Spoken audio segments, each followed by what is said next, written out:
Bien sûr. Voici un exemple de récit qui explore les conséquences, les émotions et les impacts liés à une bombe nucléaire. Tu peux me préciser si tu veux une approche historique, fictive ou basée sur des témoignages. Pour l'instant, je vais commencer par un récit fictif. Titre : Le ciel de feu. Le jour où le ciel s'embrasa, plus rien ne fut jamais pareil. C'était une matinée ordinaire dans la petite ville de Nagura. Les marchés grouillaient de vie, les enfants jouaient dans les rues poussiéreuses, et les adultes, concentrés sur leurs tâches, ignoraient les avions qui zébraient parfois le ciel. Hana, une jeune femme de 23 ans, tenait un stand de fleurs. Elle aimait cette routine si paisible malgré les rumeurs de guerre. Mais ce matin-là, elle sentit un étrange frisson. L'air semblait chargé, comme avant une tempête. À 8h15 précise, le monde s'écroula. Une lumière blanche, aveuglante, plus intense que 1000 soleils, déchira le ciel. Hana n'eut même pas le temps de lever les yeux. La chaleur l'enveloppa, brûlant sa peau, et une onde de choc la projeta au sol. Puis, le silence.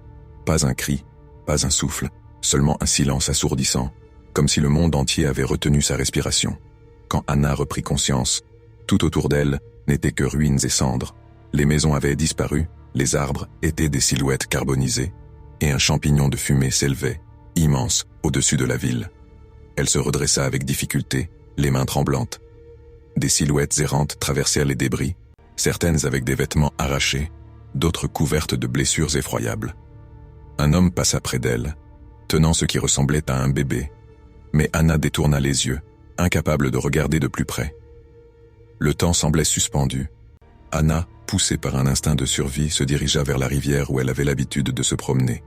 Mais même là, les eaux étaient noires, contaminées par la cendre et la mort. Elle trempa ses mains, espérant apaiser les brûlures, mais la douleur ne fit qu'empirer. Les jours qui suivirent furent un enchaînement de cauchemars. Les survivants cherchaient leurs proches dans des amas de débris, tandis que les blessés mouraient lentement, faute de soins. Hana, pourtant vivante, ressentait une étrange culpabilité. Pourquoi elle? Pourquoi pas les autres? Chaque jour, elle regardait le champignon de fumée, qui semblait la narguer, et se demandait qui avait lâché cette bombe. Pourquoi?